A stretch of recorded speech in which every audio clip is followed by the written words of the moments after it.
Welcome to Dialing In Your Coffee Business, where we help cafe and roastery owners build a healthy coffee business that takes great care of people, including them.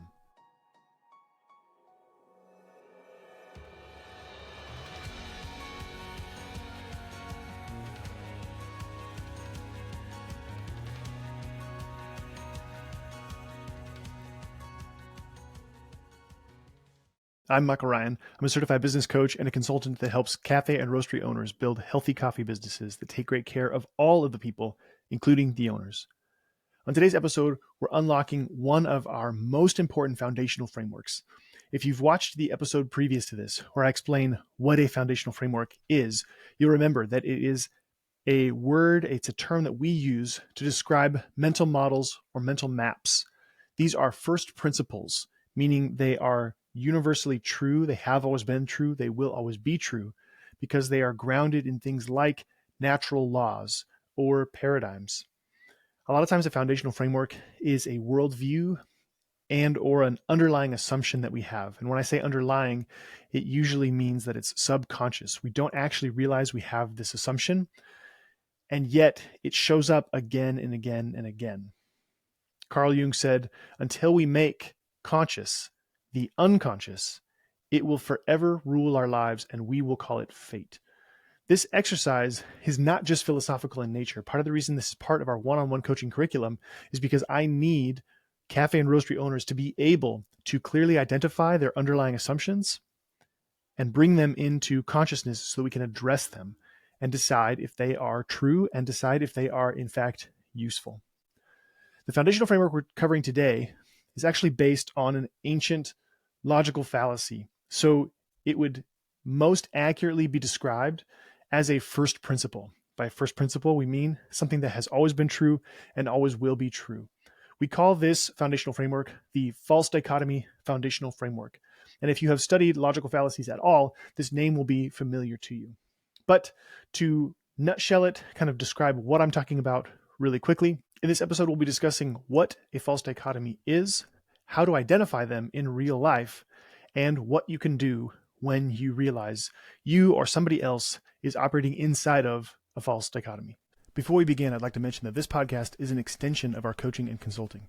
It's a part of our effort to make all of the tools necessary to build a healthy coffee business zero cost to everyone. In keeping with that theme, I'd like to thank one of today's sponsors. Today's episode is brought to you by our How to Start a Cafe online on-demand course.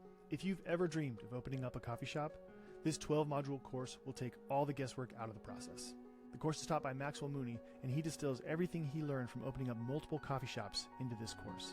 You can access this course and all of our other on-demand courses at threadbarecoffeeconsulting.com/courses. As a listener of the podcast, you get a unique discount code, so be sure to enter the code PODCAST100, all caps, to get $100 off your online course. That's threadbarecoffeeconsulting.com/courses, and enter the code PODCAST100 to get $100 off any of our online courses. So, what is a false dichotomy? Well, as the name suggests, it is a dichotomy that is inaccurate. We've used the term before, mental model or mental map. A mental map that is inaccurate means what? Means it does not match the territory you are navigating inside of. If you are looking at a map of Chicago, but you are in London, that's a mental map that does not match the territory. Well, that's fine. That map still might be accurate. It's just not for that particular city. This is kind of what we mean when we talk about a false dichotomy. A dichotomy is the juxtaposition of two options. Generally, we are thinking of two extreme options on one extreme end of the spectrum and the other super extreme end of the spectrum. Anytime something is presented as an either or, it's either this extreme option A over on the far left-hand side or the extreme option B over on the right-hand side, and there are no other options and there is nothing in between those two options. Generally speaking, that is a false dichotomy. And it's false because it is incredibly rare that there are only two options and that those options are on the extreme ends of the spectrum. Now here, folks will misunderstand me. I don't mean to say that there are never just two options. We're talking about false dichotomies And so I'm preemptively saying we're only talking about times when there are, in fact, additional options, but the situation is being presented as though there are only two options. And we're going to keep the focus of our conversation super tight today and just focus on what it means to you, the owner of a coffee shop or a coffee roastery. We're not going to go beyond those bounds, but you'll pretty quickly see how this applies to literally every aspect. This will change the way that you watch the news. This will change the way you read the newspaper. This will change the way you intake all sorts of information, because you'll begin to see that this false dichotomy is actually a universal principle. It is a timeless principle. It has always been this way. It will always be this way. And that is because of the human brain and the way it's wired.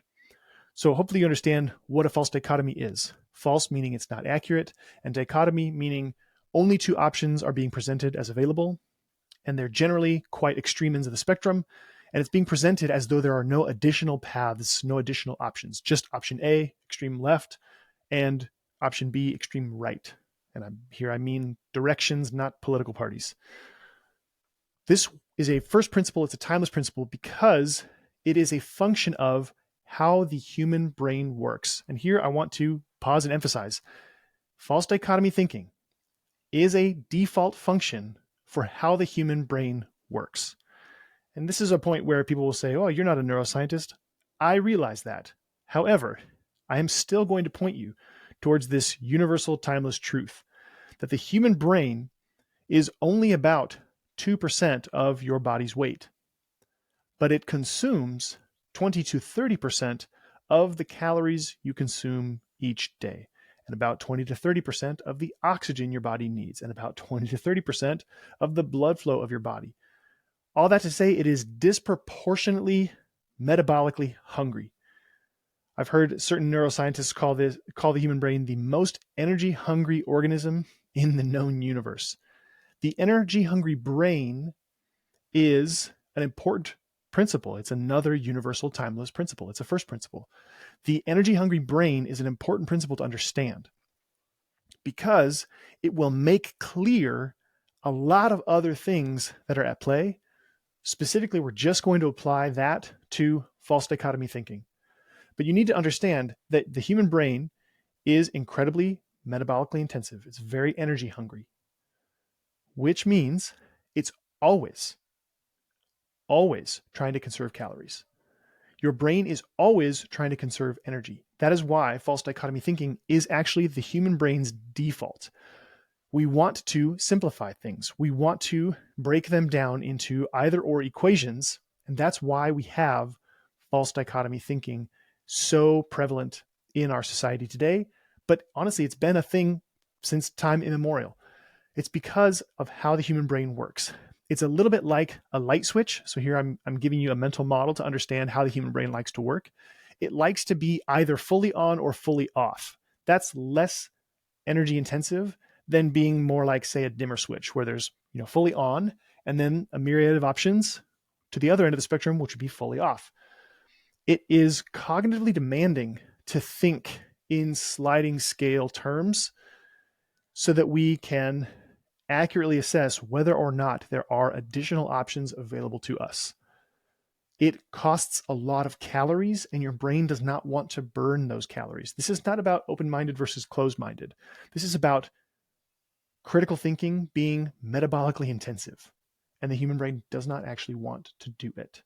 This is the default of the human brain. So if you consider yourself to be somebody who's closed-minded, or you're in a conversation with somebody that you consider to be closed-minded, don't think about this so much in terms of guilt or shame or judgment.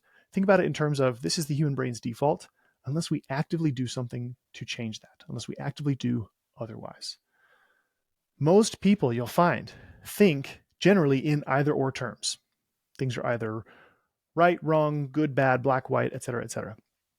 Again, this is not to say there are not times where that's actually true and useful and helpful. But in the times where it's not the case, there are in fact additional options. It can be problematic because that mental map, so to speak, does not match the territory you're in. So I'm only speaking about times where there are additional options and we're not considering them because of false dichotomy thinking. So anytime you're in an either or, option A, option B only type situation, you're generally inside of a dichotomy. And if that dichotomy is inaccurate, we will call it a false dichotomy. There are other options. So anytime you find yourself thinking in terms of either option A or option B, either I win or you win, either you're with us or you're against us, either you care about people or you care about money. And if you care about money, you must not care about people. Either money is good or money is evil. Either do something perfectly or don't even try. Either self-care or care for others. On and on and on, this list could go for hours because this is the default of the human brain. We're talking about times when a situation is presented as on either end of this sort of extreme spectrum. Way over here is option A, and way over there is option B, and there are no other options. That's generally a false dichotomy. So again, either I win 100% or you win 100%. Either you're with us 100% or you're against us 100%. Everything is black and white. It's 100% or 0% in general. Either you agree with everything I say or you must hate me and disagree with everything that I say. Again, 100% or 0%. Either you care about people 100% or you care about money 100% and you care about people 0% in that false dichotomy. Either you're motivated by your mission or you must be motivated by money. And if you want money, you must have no mission. These things are kind of mutually exclusive, is another characteristic of a false dichotomy. I see this a lot in the coffee industry. I see this a lot in coffee owners, especially when it comes to, for example, taking good care of themselves.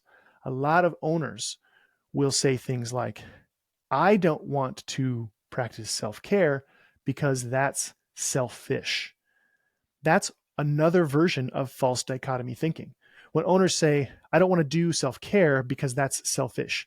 Selfish is one extreme end of the spectrum where you care 100% about yourself and 0% about other people. And that's generally what they're trying to avoid. But in attempting to avoid that option A, they go to the other extreme, option B, and instead of caring for themselves 100% and others 0, they care for others 100% and themselves 0. But what happens when you care for others 100% and yourself 0? You stop eating, you stop showering, you stop bathing, you stop doing the things that are necessary for you to even live. This is the problem with this either or thinking. Another place that this comes up a lot is owners will assure me on strategy calls and even in emails and on group coaching calls and one-on-one calls that they didn't, quote, start this business for the money. They're actually inside of a false dichotomy framework. They're actually engaging in false dichotomy thinking. What they're trying to say is, over here on one extreme is people who only care about money. And on the other extreme are people who care about people and don't care about money. And I definitely don't want to be the person who only cares about money and doesn't care about people. And so when I say I didn't start this for the money, I'm trying to virtue signal to you that I started this business because I care about people and not because I care about money. I'd like to take a brief moment and thank another one of today's sponsors. Today's episode is brought to you by our How to Start a Cafe group coaching cohort. This 12-week cohort is led by Maxwell Mooney, and he meets with the group weekly to walk you through the 12 modules that follow our online course, How to Start a Cafe. But it is much more than that. In addition to access to the course and the group coaching calls, you get access to our private Slack community, access to group call recordings, as well as a link to book one-on-one calls with us during your 12-week cohort. You can watch the full trailer for this group coaching program and all of our group coaching programs at threadbarecoffeeconsulting.com/group-coaching. And for our podcast listeners, be sure to enter the code podcast500 to get $500 off your 12-week cohort. That's threadbarecoffeeconsulting.com/group-coaching and enter the code podcast500, all caps, to get $500 off your 12-week cohort. By now, I hope you're starting to get a sense of the anatomy of a false dichotomy framework. It's generally presented as an either-or scenario. It's generally presented as though, the either and the or are mutually exclusive. Either it's option A 100%, so option B is 0, or it's option B 100%, and so option A is 0. And it is generally presented as extremes. Extreme option A, 100%, or extreme option B, 100%. The three most common false dichotomies in the coffee industry and what I deal with when I'm talking to coffee business owners or when I'm posting on social media, to be honest, the three most common ones, but this is by no means an exhaustive list of false dichotomy thinking. And again, emphasizing false dichotomy as in this is not accurate. It's not true and it's not useful, but it's still very common. Number one is the false dichotomy of either money or people. Either you're doing this because you just care about money 100% and you care about people 0%, or you care about people 100%, so you care about money 0%. You can see, hopefully, you can see how this would be incredibly problematic. And it comes up a lot in conversations where I might say something like, a healthy business needs to turn a healthy profit. Immediately, that sounds like I'm advocating for 100% money and 0% people, but that's a false dichotomy. That's an underlying assumption that's neither true nor useful. That's not what I'm saying. There is, in fact, many other options besides those two, and there is many options that are superior to either of those two extremes, which we'll talk about in a second. But a lot of times, anytime you mention money or profit, people load a foundational framework, a mental model that is neither true nor useful. If I say a healthy business turns a healthy profit, why in the world would that mean I don't care about people or use people to make money? I didn't say anything of the sort. I would never say anything of the sort, but this is how the human brain works. It thinks in either ors, and it fills in the rest of the blank space with the underlying assumption. The brain's default is to fill in any blank space left. So if I say a healthy business needs to turn a healthy profit, I have to finish the sentence and say something like, so that it can take great care of people in a continuing sustainable way. Part of the reason I have to say that is because people are thinking in either or frameworks, false dichotomy frameworks, and they're filling in the rest because I don't specifically address it. That's how the human brain works. I don't get mad about it. I just try to be proactive and preemptive to fill in that blank space and not leave too much to question. So that's number one, either money or people. The second most common one is either the needs of the staff or the needs of the owner. And so again, when I post on social media or when I have conversations and I say something like the owners need to take good care of themselves or the business should take good care of the owners. If you're existing inside an either or false dichotomy, if I say the owners should take good care of themselves or the business should take care of the owners, you would immediately assume that I mean that the business should not take care of the staff. Again, that is not true. That is not useful. I would never say something like that. However, if you're existing inside a false dichotomy and I say the owners should be well taken care of, you're going to fill in the rest of the blank space with your assumptions. In this case, that I must mean don't take care of the people, the staff, the customers, whoever else. Of course, I don't mean that for lots of reasons. But I now regularly have to, again, finish that sentence. I have to preemptively clarify when I say the owner, the business should take good care of the owner so that the owner and the business can continue to take great care of the staff. And that's why we say things like a healthy coffee business is one that takes great care of all of the people. I say that because most people exist inside of a false dichotomy, that it's either the needs of the owner or it's the needs of the staff, and they are just pitted against each other in this never-ending struggle. That's not true. It's also not useful to think like that. It creates tons of problems. In fact, most of the problems we're facing are not created by actual problems. They're created by false dichotomy thinking about those problems. Very interesting, very fascinating, and would be hilarious if it wasn't so tragic. But the either staff or owners paradigm or foundational framework or false dichotomy framework is really, really common. The third most common one when I talk to owners is when it comes to structure and rhythm and having kind of a schedule to their days and their weeks. Again, most people think inside of a false dichotomy. One extreme is really, really rigid. Every minute is accounted for. And if you're even a minute late, just everything's going to go off the rails. It's super intense structured. Or the other end of the spectrum where there's absolutely no structure. And that's often framed as being really freeing to the owner. Well, let's think about the extremes for a second. So the extreme structure would be like a human body that's only bones. That's dead and lifeless. The other end, though, the extreme lack of structure, think about the human body with no bones whatsoever. That's not actually freedom. That's not actually flexibility. The middle space that I would submit to you is much better than either extreme is the actual human body, which is a beautiful blend of bones and flesh, of structure and flexibility. It bends where it needs to bend, and it doesn't bend where it shouldn't bend, because that would cause problems. But when I say to a client, we need to look at your structure, your ideal week, your schedule, they a lot of times load that false dichotomy and they think I must be talking about this extreme rigidity. That's not what I'm talking about. But I'm learning to preemptively clarify so that people don't load that mental model when I have a conversation. I'd like to take a brief moment and thank another one of today's sponsors. Today's episode is brought to you by our one-on-one coaching program.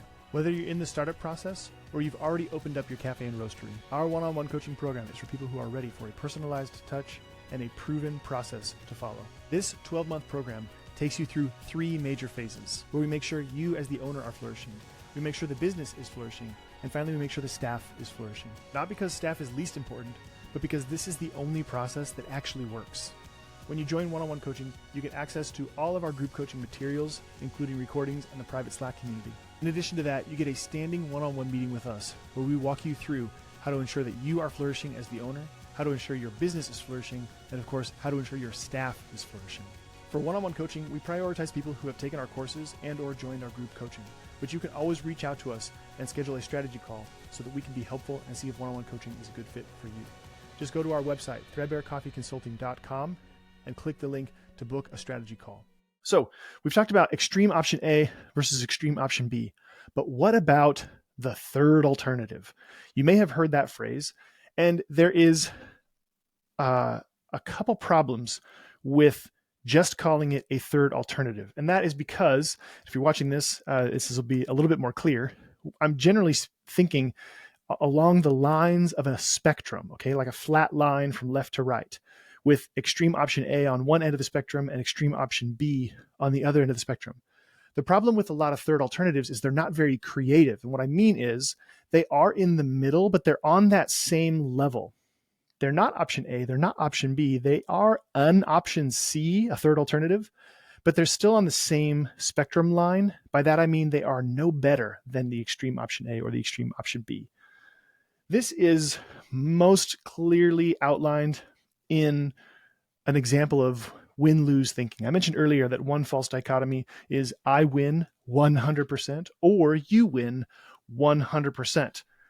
If you start to think in terms of third alternatives or a middle option C, the most obvious one is compromise. But compromise is actually just, instead of I won 100% and you win 0, I lose 50% and you lose 50%. Compromise is in the middle, but it's not a level above. And we could go on and on with this. I was talking with one client about this concept, and I was asking them, what's another option, a middle option, an option C, a third alternative. We were talking about, and this another example was you're either with us 100% or you're against us 100%. And I asked them, like, well, what would be a middle option? And they said, without missing a beat, they said, oh, like somebody who has no convictions. Okay, that's technically in the middle, but you can see how that's not actually a level above. That's just this. Those all kind of are not useful. Those are all kind of not helpful ways of assuming. You're either with us 100%, you're against us 100%, or you don't know what you believe. Okay, those are all terrible options. Again, we used the example of you either do it perfectly or you don't do it at all. Again, I was working with a client. In this case, I was working with the social media manager of a client. And I was asking them, what is the middle ground between the perfectionism that's kind of paralyzing you and doing nothing at all? And again, without missing a beat, they said, oh, you mean you're asking me to half-ass this? Okay, that's in between 100% perfect and 0% don't do it at all. A low third alternative would be a half-assed effort. Yeah, okay, I see that, but that's not what I mean, because that's not a level above. That's actually no better than either extreme option A or extreme option B or kind of a lame middle option C. Again, though, when it comes to these false dichotomies inside the coffee industry, let's go back to our three most common examples. Either money or people was the first example I gave you. Well, what's a middle option?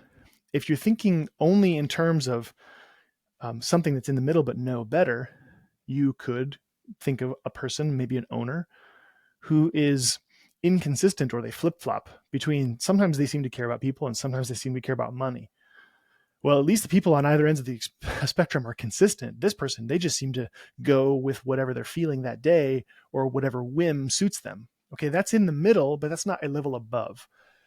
The diagram that I draw for my clients is actually a triangle. So again, if you're watching this, you can see I'm making a triangle shape with my fingers. And I was actually on a call with a leadership team, and it was pretty funny because it was a video call, so I could see all the people simultaneously. And the owner had dropped back into false dichotomy thinking, and the general manager just held up a triangle with her fingers to signify that she recognized that the owner had dropped into a low level of either or thinking. And so I find this to be incredibly helpful. Instead of one line being the spectrum that we're operating on, think about that line is the base of a triangle. And what's the apex of the triangle? What I mean to say is, what is an option that is in the middle, but clearly a level above, clearly superior? So when we go to either you care about money or you care about people, a low option, a low middle C option would be you are inconsistent. We can't count on you either way. It seems like sometimes it's money and sometimes it's people, and you flip-flop. Okay, that's a middle option, but it's not better. What would be a middle option that is better? This would be a true third alternative or a true option C. Well, somebody who uses money to take great care of people is clearly better than either extreme. I do want your business to turn a healthy profit. Why? So that you can take great care of all of the people. I do want you to turn a healthy profit. I do want you, the business owner, to take a fair and steady salary. Why? Because I want you to build a business that compensates all the people in a fair and sustainable and steady way.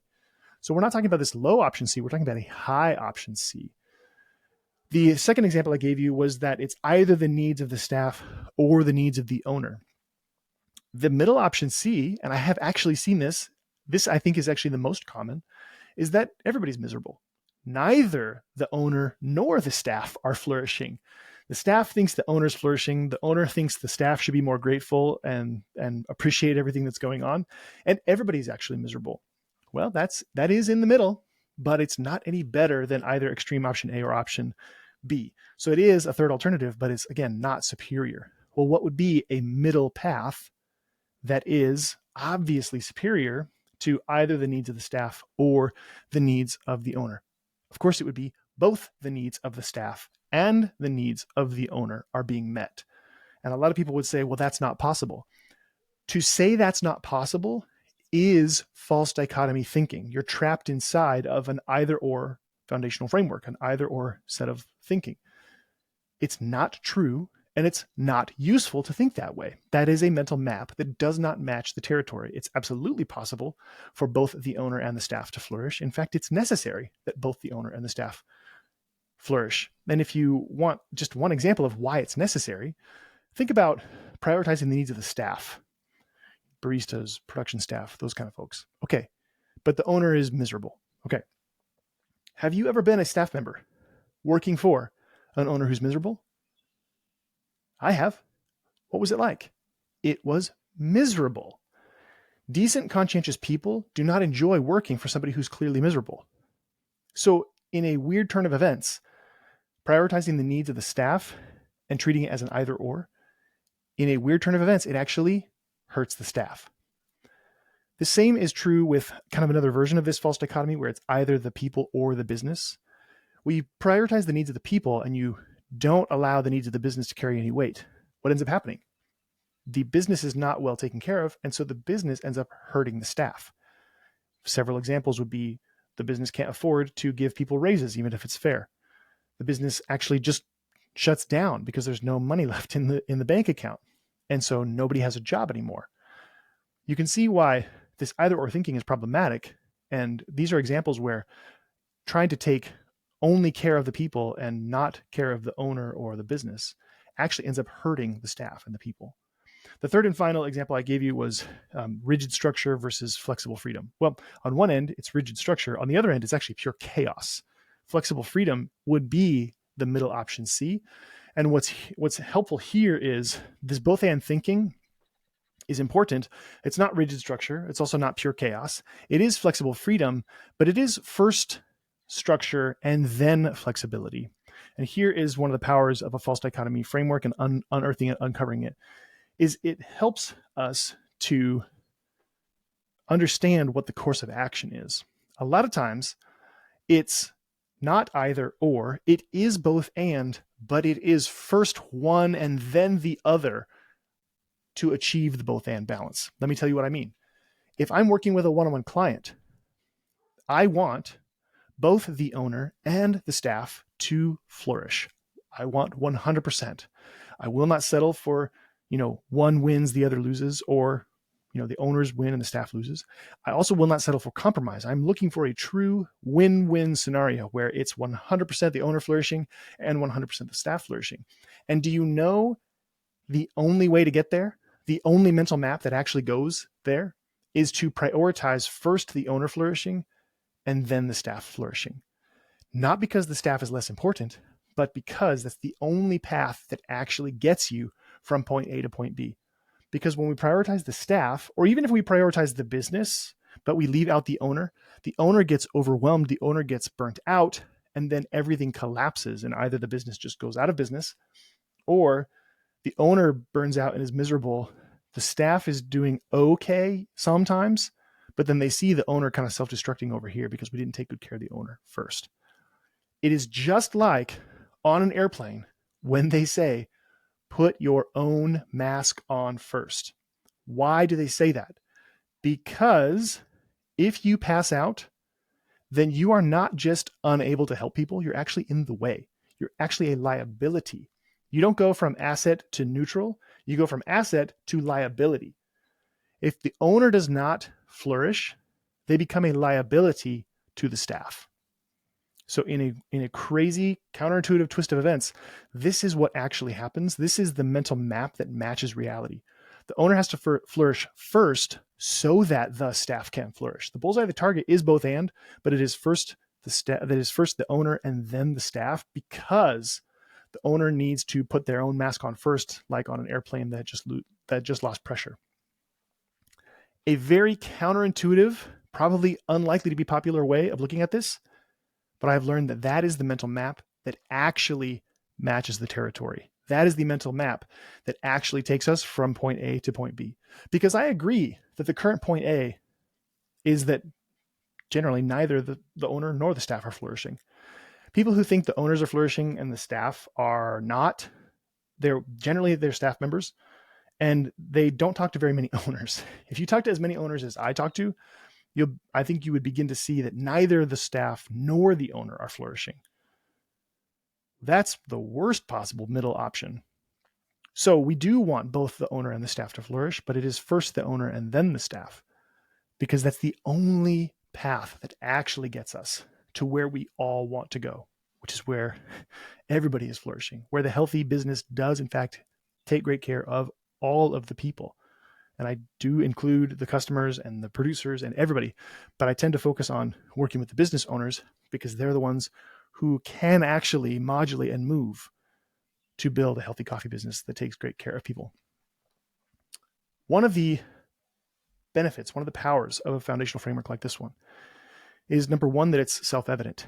What I mean is you can test this in your own life. Just listen. for situations that are being presented as either A or B and nothing else. Again, mutually exclusive and usually extremes. That's number one. You can test this.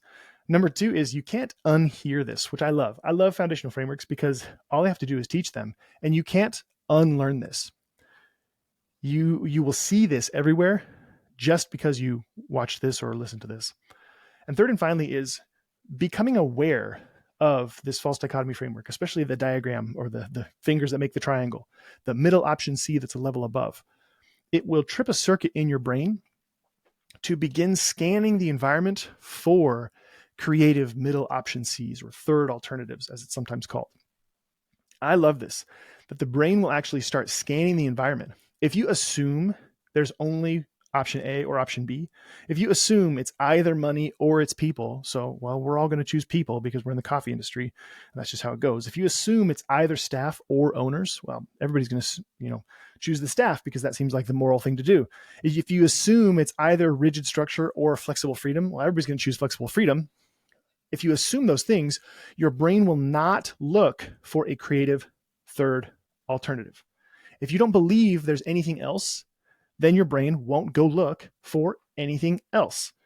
However, if you do believe that there is often another option, then your brain will by default start scanning for that additional third option that is a level above. So it's not I win or you win, and it's also not compromise. It's win-win.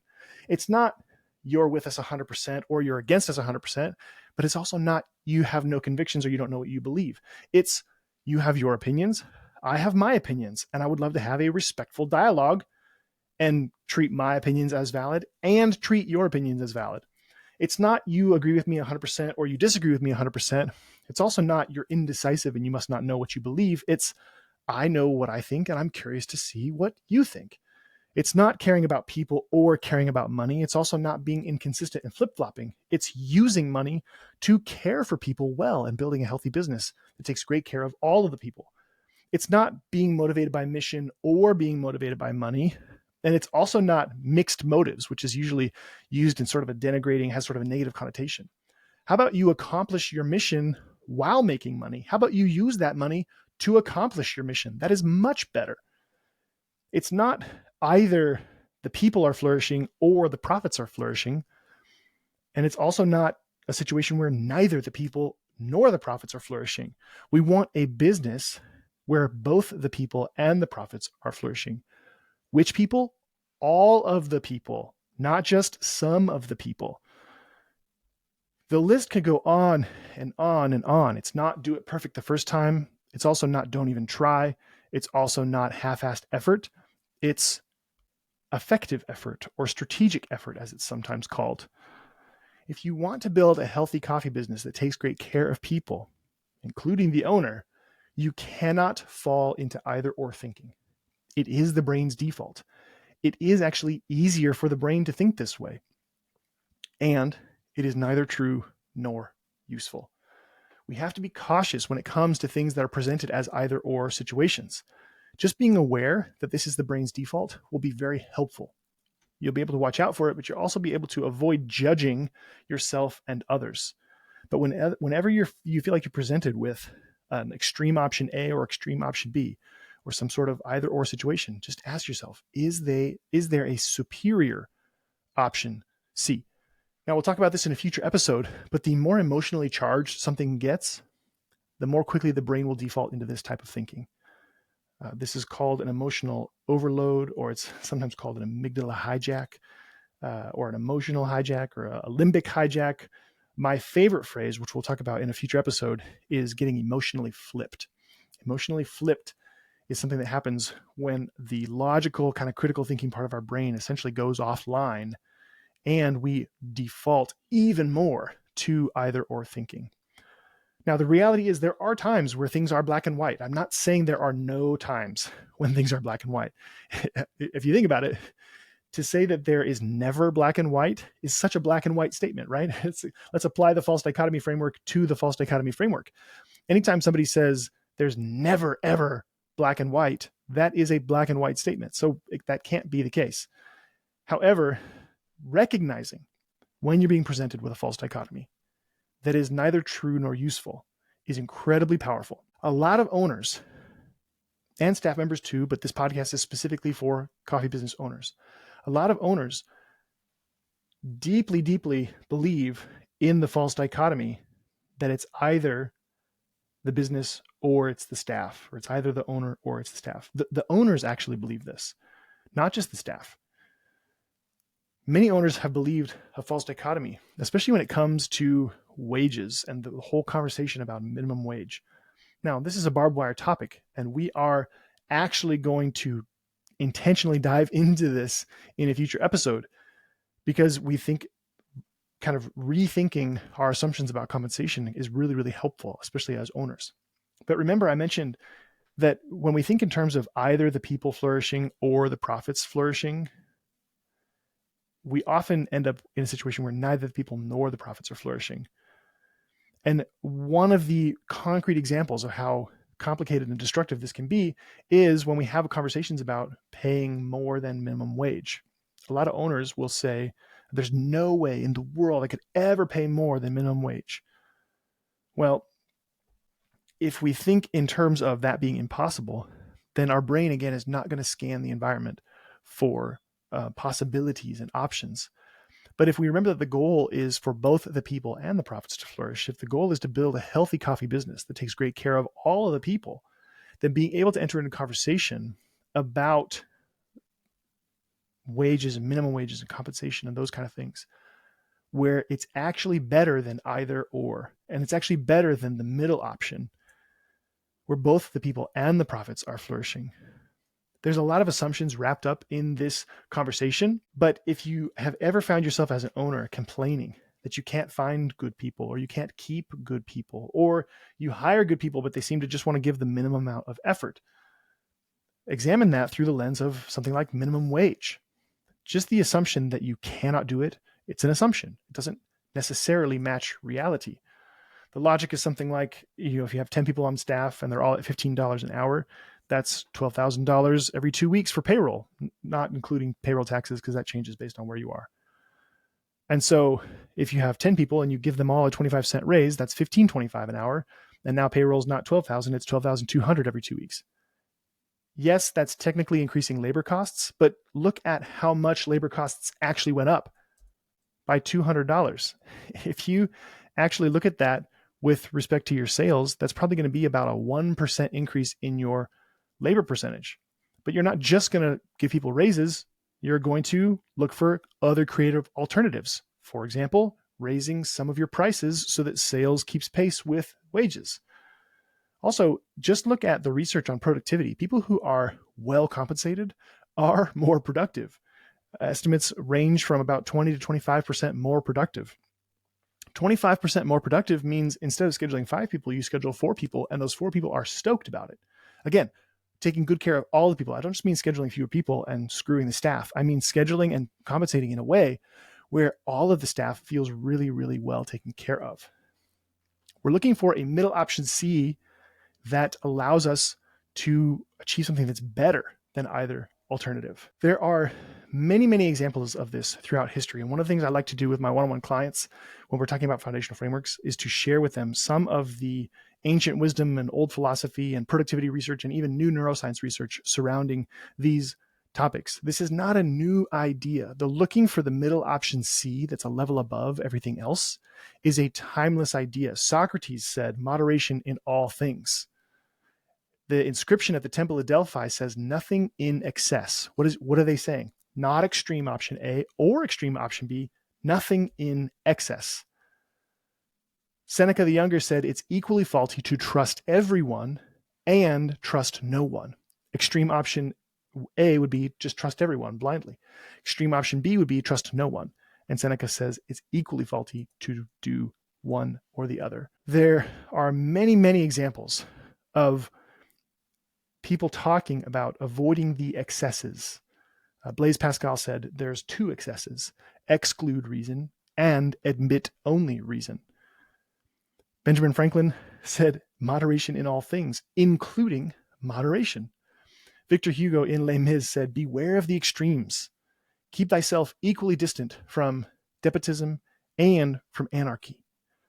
On and on we could go with examples of people saying, hey, avoid thinking of extreme option A or extreme option B. That is a false dichotomy. And we want to be aware of that. We want to watch out for that. We could go on and on. This is such a vast foundational framework. It's one of the reasons we're covering it so early on. But I want to communicate to you how powerful this is and how often it shows up. Actually, you'll see it show up as the basis of many other foundational frameworks. But for the time being, we're watching out for false dichotomy thinking that presents only two options.